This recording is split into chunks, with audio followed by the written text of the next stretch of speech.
지난주 20주년 감사주의를 은혜 가운데 잘 지낸 후에 한 주 동안 너무나도 기쁜 하루하루였습니다. 연말 연시가 되면은 갈라 콘서트랄까요? 연말 연시 송년회 콘서트 같은 것들도 많이 합니다. 그래서 젊은 가수 남진 나훈아도 있지만 젊은 가수 요즘에 몇 년 전서부터 대인기를 끄는 임영웅 같은 친구, 그 콘서트 같은 경우에는요, 서울 사는 사람들이 대전까지 따라가고요, 부산까지 따라가고요, 전국 어디서든지 상관없이 따라다니면서 표를 구해 새벽같이, 심지어 하루 전에 가서도 그 콘서트에 참석한다고 그래요. 또 선물도 잔뜩 사갖고 가고요. 또 그 사람들과 사진 한 장 남기기 위해서 긴 줄을 서기도 한다고 합니다. 여러분들은 다 안 그러신 것 같아요. 제가 아는 어떤 몇몇 분들 실제로 이런 이야기를 제가 듣기도 했습니다. 그런데 저는 그런 세상 가수들보다, 저도 목회하고 있지만 목회하면서 신앙의 선배, 믿음의 선배, 또 목회의 선배들, 아주 좋은 분들을 바라볼 때면은 너무나도 항상 기쁘고 즐겁고 힘이 나는 그러한 분들이 몇몇 있곤 합니다. 여러 목사님들이 있긴 한데 그 중에서도 제가 목회를 나와서 이제 전도사로 교회 개척을 하고 목사 안수 받을 즈음에 돼가지고 저와 함께 만남이 이루어졌어요. 우리 송파지방의 연합성회 집회로 오셨는데 제가 그때 막내 전도사다 보니까 식당에서 같이 식사를 하고 기도원까지 저보고 이제 운전을 대신 하라고 했어요, 목사님들이. 그래서 알겠노라고, 보통 그렇게 하니까. 그래서 제가 목사님, 강사 목사님, 제가 운전해 드리겠습니다 라고 했더니 괜찮아요, 그냥 옆에 타세요 그러더라고요. 그래서 제가 길 안내를 하고 하면서 기도원까지 길지 않았어요. 한 5분 10분 갔나요? 기도원 앞에 식당이었기 때문에. 그래서 집회 장소인 그 기도원까지 가는 도중에 안수 받으셨어요? 네, 이제 곧 받습니다 라고 했던 것 같아요. 그때에 그 목사님이 해주셨던 말씀이 아직도 선명합니다. 길게 장황하게 말씀하셨더라면 흐릿해졌을 텐데 한 문장으로 말씀을 해주셨기에 아주 생생해요. 뭐라고 하셨느냐? 목사님은 목사님 되시면 진짜 목사님 되세요. 그래서 언젠가 저 주변 교회에 권사 취임 예배 때, 거기는 이제 큰 교회였는데 권사 취임하는 분들도 수십 명에 달했고, 그래서 제가 그 축사를 하러 가서 여러 가지 이야기하다가 저도 그 목사님 따라서 한마디로 요약했어요. 권사님들은, 취임하는 권사님들은 진짜 권사님들 되세요. 그렇게 했던 기억이 있습니다. 그리고 나서 십몇 년이 흘렀죠. 제가 목사 안수 받은 지가. 그리고 나서 그 목사님을 다시 독대할 수 있는 시간을 이번 주에 갖게 되었어요. 월화수 우리 목회자들 모임이 있었는데 거기에 그 목사님이 이제 오신다는 말을 듣고 신청하여 결국 십몇 년 만에 그 목사님을 만났어요. 너무나도 반가운 나머지 저도 그 목사님이랑 사진 한 장 찍었습니다.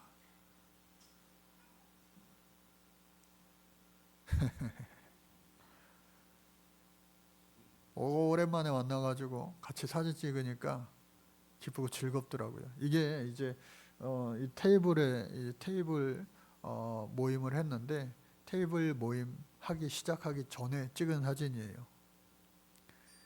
그래서 테이블 회의 시간, 나누는 시간을 갖고 나서 가만 보니까 목사님 옆에 앉아가지고 계속 이제 질문도 하고 대답도 듣고, 또 제가 아까 얘기했던 그 스토리, 그 이야기도 그대로 했어요. 그랬더니 그 목사님, 내가 그랬어요 그렇게 이야기하시는데, 그리고 나서 이제 하프 코스 20년 목회를 하고 이제 반환점, 남은 20년을 어떻게 목회하면 좋을까요? 거기에 대한 이제 답도 해주셨어요.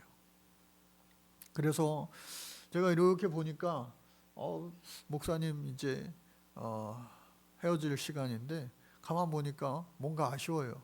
그래서 제가 이 자크를, 가디건 자크를 목까지 올렸는데 저 안에 사실은 스웨터를 입었는데 목사님이랑 스웨터 색깔이 비슷해요. 그래서 목사님 사진 한 장 더 찍어요 해가지고 찍은 사진입니다. 네, 커플티, 우연한 커플티 사진을 찍고 이렇게 헤어지고 이제 4월 달에 다시 한번 또 만남을 갖기로 약속이 되어 있어요. 사실 제가 즉흥 초청을 할까, 목사님 우리 교회 겨자씨 하늘 기도회가 다음 주 수목금에 있는데 하루만 와주세요 하면 아마 다른 일정 있는지 없는지, 해외 나가는 일정 아니면 아마 오셨을 수도 있을 것 같아요. 그런데 갑자기 오시는 것도 좋지만 또 준비된 모습 속에서 모시는 게 더 좋겠다 하고 가라앉히고 말도 꺼내지 않았습니다. 사랑하는 우리 성도 여러분, 저는 이 목사님을 오랜만에 뵀지만 이 목사님은 저를 기억 당연히 못 하시겠지만 저는 이 목사님을 계속해서 이렇게 멀리서나마 보잖아요. 그리고 그 말씀도 이제 듣잖아요. 그러니까 낯설지가 않더라고요. 그러면서 드는 생각이 뭐냐, 하나님께서도 우리를 이렇게 보실 텐데, 하나님께도 우리가 신앙생활하면서 하나님을 언젠가 다시 만날 텐데, 언제 다시 만나요? 우리가 다 죽습니다. 여기 안 죽을 사람 한 명도 없어요. 모두가 죽어요. 누가 먼저 죽을지도 몰라요. 그러나 그 죽음 앞에서 모두가 하나님 앞에 서게 된다는 겁니다. 피할 수 없는 이 현실, 이 진실 앞에서 자유로울 사람은 단 한 사람도 없어요. 피할 수가 없어요. 그런데 그때에 우리가 그 하나님과 평생을 예수 믿고 평생을 신앙생활했던 우리가 그 하나님과 낯선 만남이 돼서는 결코 안 된다라고 하는 것이죠. 하나님을 만났을 때 하나님 하면서 이렇게 편안하게 안길 수 있는, 결코 낯설지 않은 그런 저와 여러분들, 그 신앙생활이 되어지기를 주님의 이름으로 간절히 축복합니다. 오늘 본문 말씀은요, 예수님께서 다른 복음서에 보면은 제자들에게 또 사람들에게 가르치실 때에 주로 비유의 말씀을 참 많이 사용했어요. 그러나 지금 이 본문, 짧은 이 본문 말씀 가운데서는요, 비유로 말씀하지 아니하시고 직접 화법으로 바로 말씀하십니다.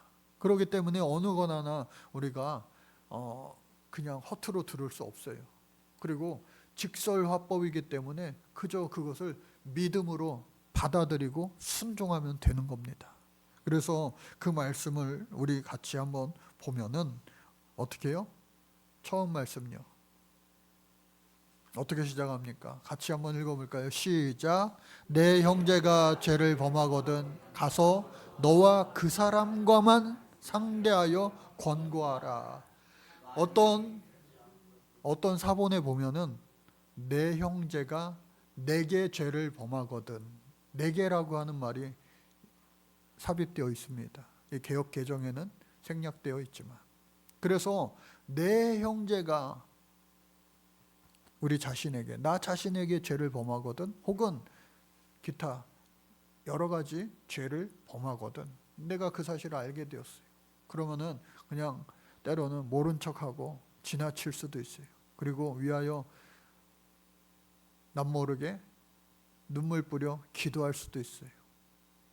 그런데 그 죄가 그냥 그렇게 할 만한 죄가 아니라고 한다면 너는 가서 그 사람과만 상대하여 권고하라.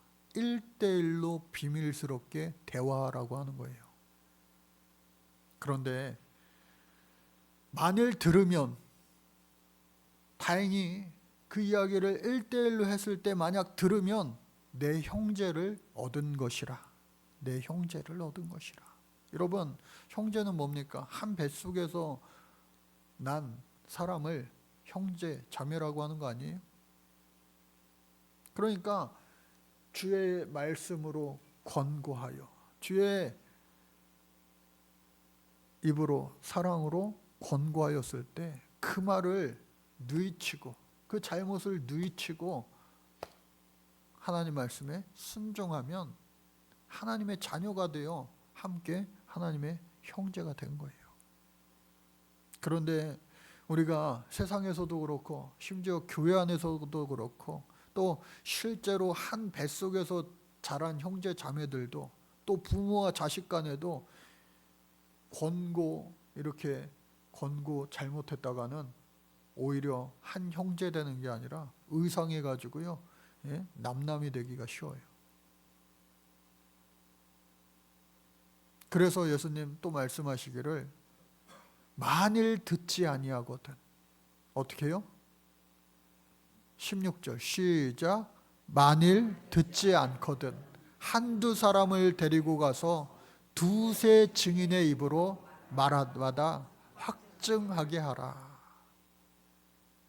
안 들을 경우에는요, 혼자 가서 안 됐어. 그러면은 한두 사람을 같이 가. 그러니까 나를 포함해서 한두 사람을 더하면 두세 사람이 되는 겁니다.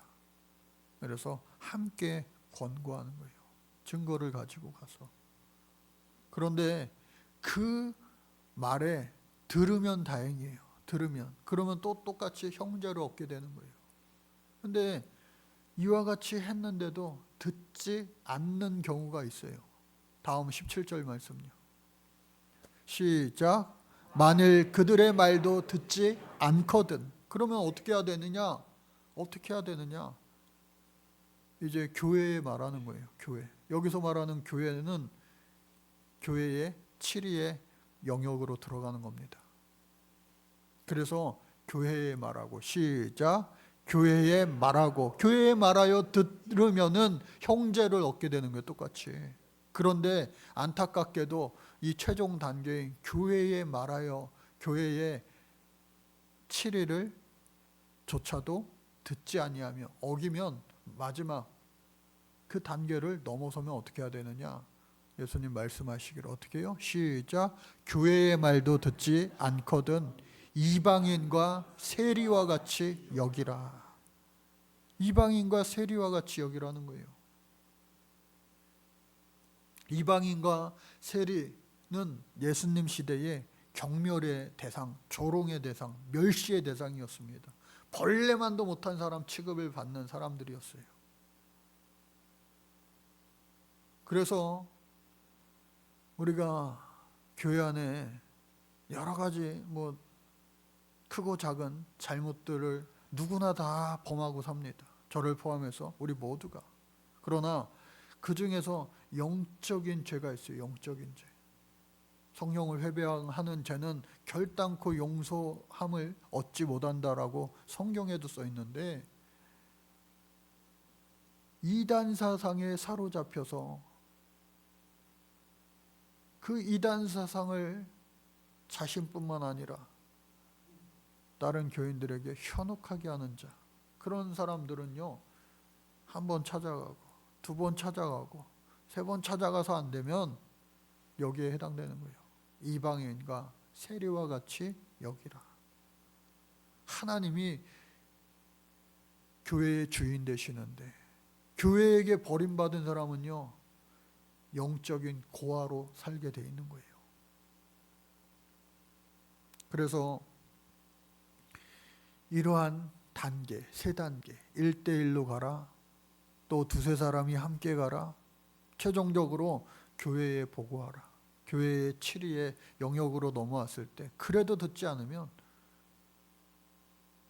출교까지 당하게 되는 일이 교회 역사에는 존재합니다. 단순히 그것을 떠나서 하나님 앞에 그 영혼이 버림받는다면 천국 못 가는 거예요. 그러나 이 말씀을 우리가 정확하게 이해할 필요가 있습니다. 아, 교회가 무서운 곳이었네. 하나님은 무서운 분이시기도 합니다. 그러나 그 무서운 하나님보다도 더 놀라운 사실은 뭐냐? 하나님은 사랑의 하나님이시라는 거예요. 하나님은 결코 한 영혼도 허투루 포기하지 않는 분이 우리 하나님이신 줄로 여러분들 믿으시기 바랍니다. 그래서 이 세 단계를 겹치는 이유는 뭐냐? 처음부터 그냥 교회에서 야, 너 잘못했으면 치리한다, 그렇게 할 수도 있지만 치리가 목적이 아니에요. 치리가 목적이 아니라, 징계가 목적이 아니라 바로 회복이 목적이다. 살려내기 위함이 목적인 거예요. 예수님께서는 이 땅에 오셔서 우리를 살리기 위하여 자신의 목숨을 십자가에서 내어주신 분 아니에요? 자신의 아들을 십자가에 내어주신 우리 하나님 아니에요? 예수님의 목숨값으로 우리의 영혼을 사셨는데 그 영혼을 허투루 내다 버릴 수가 있겠습니까? 결코 그렇지 않습니다. 그래서 교회의 권만은 결단코 심판과 또 그에 따른 징계가 목적이 아니라 사랑과 회복의 목적이 있음을 여러분들 아시고, 살리는 사람, 우리도 예수의 이름으로 살아났으니, 죽을 수밖에 없는 우리가 살아났으니, 심판받을 수밖에 없는 우리가 살아났으니 우리가 어떻게 해요? 우리도 살려내는 믿음의 종들, 하나님의 사람들이 다 되어질 수 있기를 간절히 주님 이름으로 축복합니다. 그때 하나님께서 어떻게 역사하시느냐? 18절 말씀요. 시작. 진실로 너희에게 이르노니 무엇이든지 너희가 땅에서 매면 하늘에서도 매일 것이요 무엇이든지 땅에서 풀면 하늘에서도 풀리리라. 이 말씀을 자주 우리 함께 나눴는데 제가 딱 요약하잖아요. 네 글자로. 어떻게 해요? 땅, 매, 하매, 그리고 땅풀, 하풀. 뭐예요? 땅에서 매면 하늘에서도 매일 것이요 땅에서도 풀면 하늘에서도 풀릴 것이요. 그러니까 땅매, 하매, 땅풀, 하풀, 이렇게 딱 여러분들 믿음으로 선포하면서, 그래, 우리가 이 땅에서 무엇이든지 메고 풀면 하늘에 계신 우리 하나님께서도 어떻게 해요? 메고 풀게 되는 놀라운 천국 열쇠를 이미 우리에게 주셨는데, 만능 열쇠를 우리에게 주셨는데 그것을 사용할 줄 몰라요. 될까? 모양이 틀린 것 같은데, 안 맞는 것 같은데, 우리의 생각으로 하나님의 능력을 재단할 때가 너무나도 많다고 하는 거예요. 사랑하는 우리 성도 여러분, 우리 하나님은요, 전능하신 하나님이시다. 창조주 하나님이시다. 온 우주 만물을 만드시고, 그리고 운행하시고, 그리고 마지막 날까지 책임져 주시는 분, 그분이 우리 하나님이심을 여러분들 잊지 마시고, 전능자 되신 우리 하나님 앞에 우리의 세상의 모든 문제를 주께 아뢰고 구하고 응답 얻어 능력 얻어 승리할 수 있는 이 연말 연시가 되어질 수 있도록 주님 앞에 함께 기도합시다.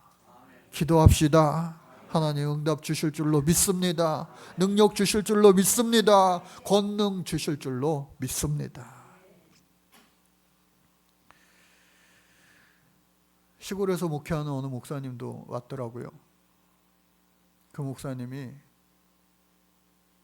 이런 이야기를 해요. 시골에서 목회하는데 시골에 애들이 없잖아요. 자기네 애들이랑 동네 어떤 남매인가 이렇게 한 집밖에 없는 거예요. 다 노인분들만 살고. 그 아빠 엄마는 다 뿔뿔이 흩어지고, 애들이 오갈 데가 없어가지고 이 할머니 손에 맡겨져서 사는 거예요.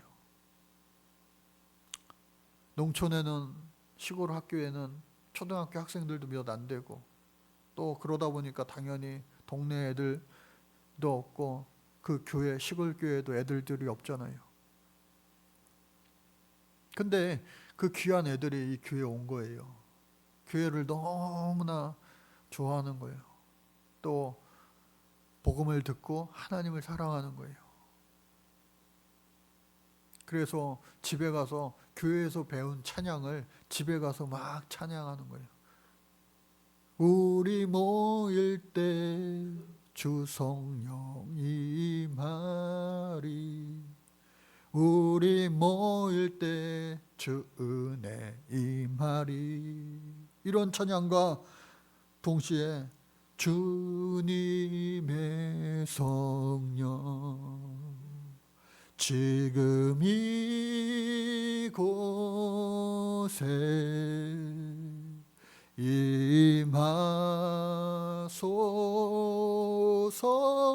임하소서, 임하소서. 이런 찬양을 부르면은 보통 우리 교회 권사님, 집사님, 할머니들 같으면 아이고 우리 애기들 집에서 찬양도 하고 너무 이쁘다, 엉덩이를 두들기며 하면 용돈도 주고 뽀뽀도 하고 난리가 날 텐데, 이 할머니가요, 그런 노래는 여기 부르면 안 된다고. 그런 노래는 니네 교회 가서나 불러야지 집에서는 부르면 안 된다고. 왜 그러냐면 그 할머니가 무당인 거예요. 무당이 뭔지 아세요, 여러분? 무당이에요. 언젠가 저기 공주에 산기도하러 간다고, 몇 박 며칠 동안 산기도하러 간다고, 목사님 우리 애들 맡길 데가 없는데 우리 애기들 좀 맡겨주세요 해가지고 그 아이들을 몇 박 며칠 동안 맡겨준 댁도 있대요. 그때 그 아이들이 이런 얘기를 다 하더래요. 교회 가서는 불러도 되니까 집에서는 그런 노래 부르면 큰일 난다고, 큰일 난다고. 왜 그럴까요? 주님의 성령 지금 이곳에, 우리 모일 때 주 성령 이 말이, 성령, 하나님의 영, 거룩한 영, 예수의 영이 그 가정 가운데 임하면 우리는 좋은데, 할렐루야, 우리는 좋고 행복한데 그 귀신의 영에 사로잡힌 그 무당 할머니는요, 이거 안 되는 거예요. 그 할머니 속에 있는 귀신의 영이 두렵고 벌벌 떠는 거예요. 싫은 거예요. 안 맞는 거예요. 같이 살 수 없는 거예요. 동거할 수 없는 거예요.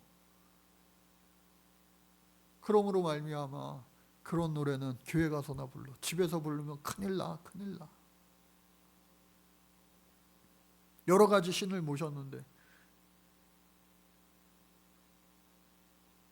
그 목사님이 여러 목사님들 앞에서 그 할머니와의 관계를 어떻게 해야 될까요?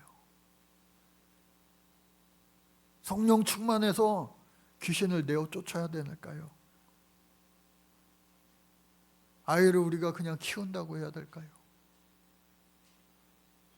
그냥 그 할머니는, 그 무당 할머니는 이 목사의 마음도 모르고 과일을 자주 갖다 준대요. 목사님 과일 드세요. 좋은 과일이에요. 그리고 또 고기도 갖다 준대요. 목사님 고기 드세요. 고마워요. 우리 애들 봐줘서. 주도 하나시요 성령도 하나인 줄로 믿습니다. 세상에 더러운 귀신들이 얼마나 많은 사람들을 현혹하여 유혹하여 자신들의 귀신의 종노릇하며 살게 하는지 모릅니다. 그런 사람들은요, 죽어 천국에 이르지 못하고 죽어서까지 마귀에게 종노릇할 수밖에 없는 저 지옥불에 떨어지게 돼 있는 거예요. 그러니 오늘 저와 여러분들 성령에 사로잡힌 자 되시기를 바랍니다. 성령에 사로잡힌 자에게는요, 능치 못함이 없는 줄로 믿습니다.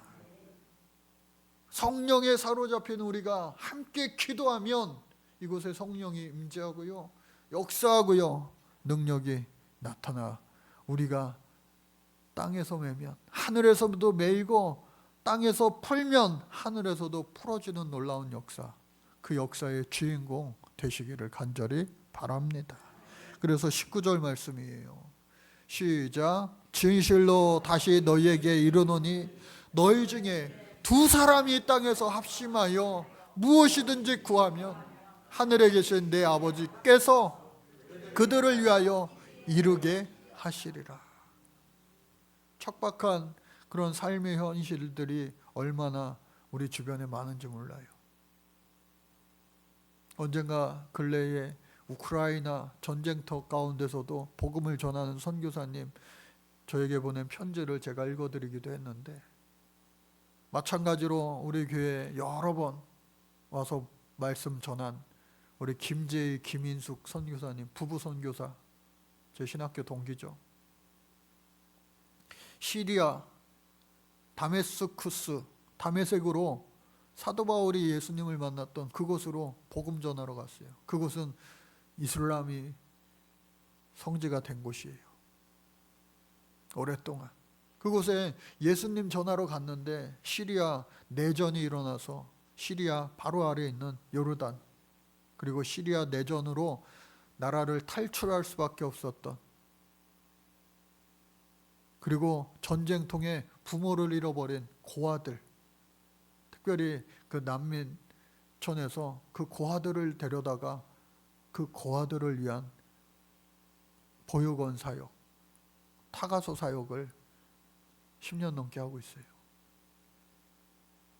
뉴스 보셔서 아시겠지만 내전 종식이 이제 얼마 전에 있었습니다.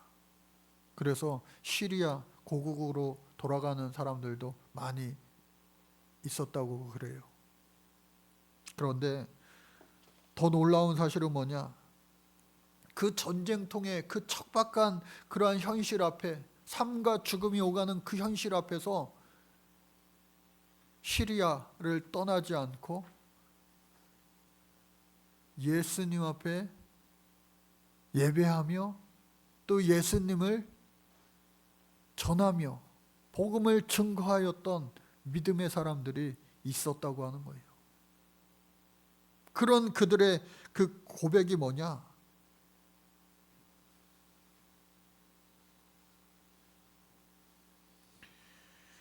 살아가는 것이 죽음보다도 어려웠습니다. 차라리 죽음이 더 쉬워 보였습니다. 그러나 그 깊은 고통이 결국 하나님께 나아가는 길이 되었습니다. 고백하면서 약 14년 만에 봤던 예수님을 믿는 그 사람들이 영적인 리더로, 거장으로 성장해 있음을 보고 하나님의 놀라운 역사하심은 그 전쟁통에서도, 그 죽음의 생사가 매일매일 오가는 그곳에, 그 현장 가운데서도 역사하시는구나. 이것이 바로 전능하신 하나님의 놀라운 역사이구나. 오늘 저와 여러분들 코로나 팬데믹을 지나면서 여러 가지가 무너졌던 것들이 많이 있어요.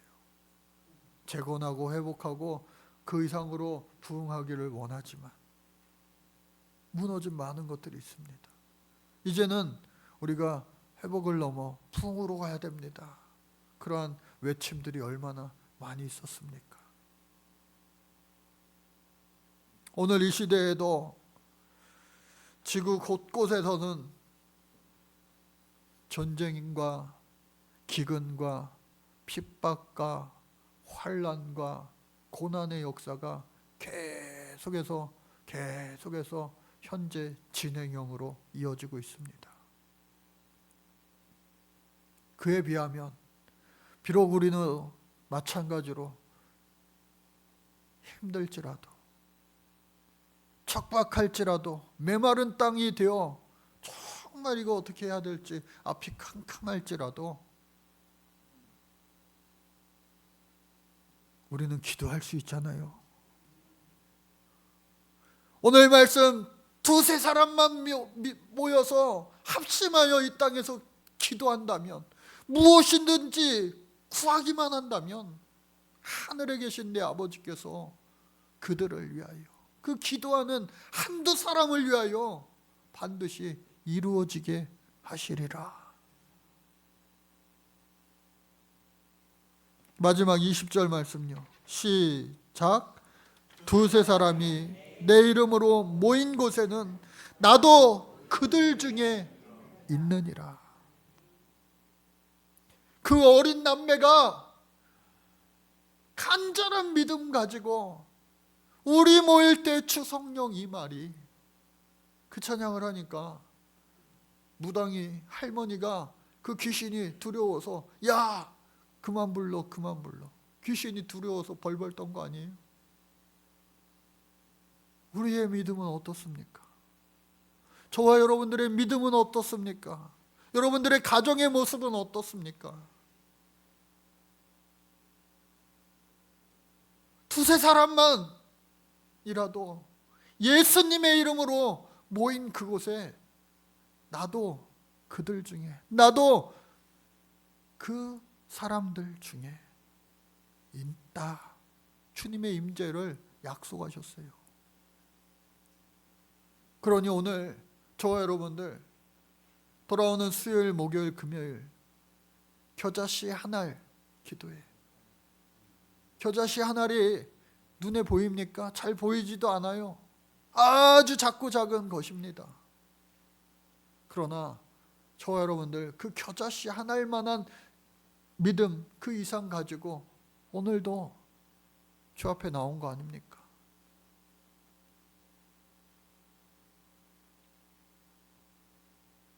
저는 마음이 급해졌어요. 약 40년 목회를 감리교 목사로서 이 땅에서 할 수가 있는데 이제 절반이 지나고 절반밖에 남지 않았다 생각하니까 마음이 급해지고 조바심이 들더라고요. 하나님 앞에 섰을 때에 잘했다 칭찬받으며 많은 상급을 준비해야 될 텐데, 그리고 특별히 이 2부 11시 예배에는 우리 어르신들, 그리고 정말로 늦깎이 예수 믿게 된 분들도 있어요. 이번에 세례받는 세 분이 다 70세 이상 분들이세요. 근데 여러분, 포도원의 비유, 이것만 말씀드리고 오늘 예배 마치려고, 설교 마치려고 하는데, 포도원의 비유를 보면은 포도원에 품꾼을 고용합니다. 주인이. 그런데 아침 일찍 해 뜨기 전부터 새벽, 요즘에도 여러분 이 품꾼 노동자들은 해보고 가서 해보고 퇴근하는 게 아니라 별 보고 가서 별 보고 퇴근한다는 말 있잖아요. 새벽같이 일찍 가가지고 하루 종일 일하는 거예요. 그런데 점심 먹고 있는데 새로운 사람이 한 명 온 거예요. 품꾼이.